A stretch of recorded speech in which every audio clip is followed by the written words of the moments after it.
আসসালামু আলাইকুম। আজকে ক্লাস হচ্ছে বিবিএ ফোর্থ ইয়ারের অ্যাডভান্স অ্যাকাউন্টিং 2 চ্যাপ্টার নং 6 লেকচার নং 3-তে। আজকে একটা ম্যাথ সলভ করব, যেটা বেসিক কোয়েশ্চেন। গত ক্লাসে ঠিক এমনই একটা আমরা ম্যাথ সলভ করেছিলাম। যারা দ্বিতীয় ক্লাসটি দেখেছেন অবশ্যই তারা এই অঙ্কটি পারবেন। তাও যারা দ্বিতীয় ক্লাসটি দেখেননি তাদের জন্য এই ম্যাথটা সলভ করা।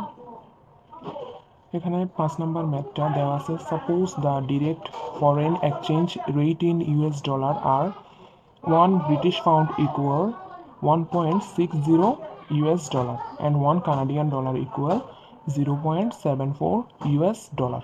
অর্থাৎ ব্রিটিশ পাউন্ডের 1 টাকা আমাদের ইউএস ডলারের 1.60 টাকা, আর কানাডিয়ান ডলারের 1 টাকা আমাদের ইউএসএ 0.74 টাকা, অর্থাৎ ডলার।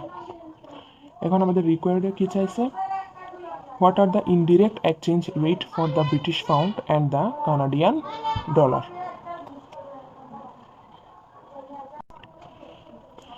এখন আমরা দেখতে পাচ্ছি এখানে ইনডিরেক্ট এক্সচেঞ্জ রেটের সূত্রটা হচ্ছে 1/ডিরেক্ট এক্সচেঞ্জ রেট। যখনই আমাদের প্রশ্নে ইনডিরেক্ট এক্সচেঞ্জ রেট বের করতে বলবে তখন আমরা এই সূত্রটা অ্যাপ্লাই করব। এখন রিকোয়ার্ড একে চলে আসি, indirect exchange rate for pounds and dollar.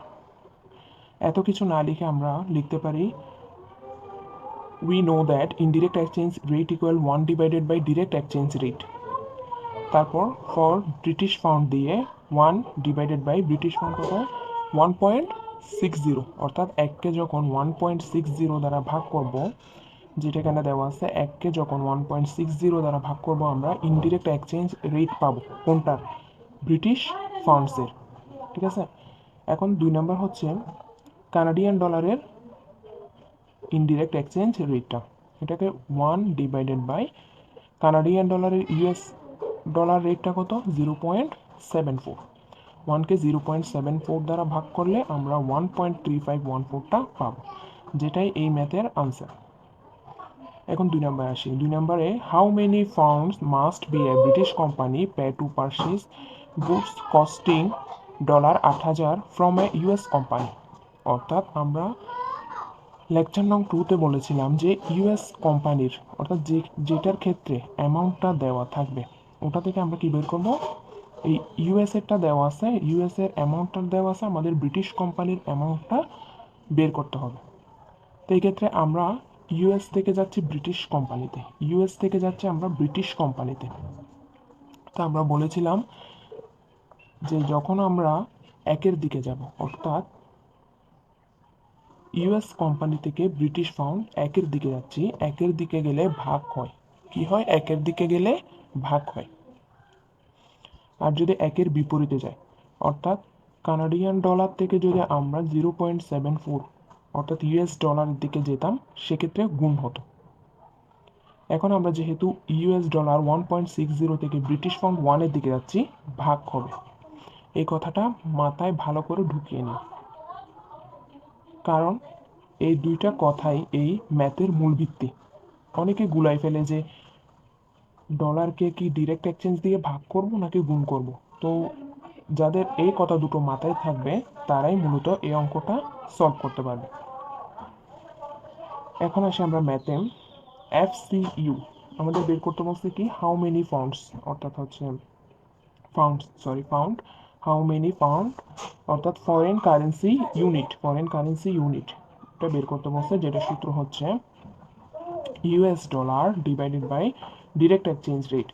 ভাগ কেন হলো এটা আমি এতক্ষণ ধরে বললাম, যেহেতু একের দিকে গেছে এই জন্য ডলারকে ডিরেক্ট এক্সচেঞ্জ দ্বারা ভাগ করা হয়েছে। এখন আমাদের ডলার কত? 8,000 টাকা, যেটা কোয়েশ্চেনে দেওয়া আছে। তারপর ডিরেক্ট এক্সচেঞ্জ রেটটা কোনটা নিব আমরা? ব্রিটিশ পাউন্ডেরটা। কোনটা? ব্রিটিশ পাউন্ডের 1.60। আমরা 8,000কে যখন 1.60 দ্বারা ভাগ করবো আমাদের 5,000 ব্রিটিশ পাউন্ড পাবো। এটাই হচ্ছে আমাদের কাঙ্ক্ষিত answer. C number, how many US dollar must be paid for a purchase costing 4,000 Canadian dollar. এক্ষেত্রে আমাদের কানাডিয়ান ডলারের মানটা দেওয়া আছে, আমাদের বের করতে হবে ইউএস ডলার। অর্থাৎ কানাডিয়ান থেকে আমরা যাচ্ছি ইউএসের দিকে, অর্থাৎ একের বিপরীত। এটা এক, কানাডিয়ান ডলার থেকে ইউএস যাচ্ছি, একের বিপরীত। একের বিপরীত হল হবে গুণ। তাহলে এটার ডলার কত? ডলারটা হচ্ছে 0.74। এই 0.74-এর সাথে এই 4000 টাকা গুণ করলে আমাদের কানাডিয়ান ইউএস ডলারের মানটা আমরা পাবো। আশা করি এই ক্লাসটার মাধ্যমে আপনারা উপকৃত হয়েছেন। সামান্যতম যদি উপকৃত হয়ে থাকেন তাহলে চ্যানেলটি সাবস্ক্রাইব করে পাশে থাকবেন। আসসালামু আলাইকুম।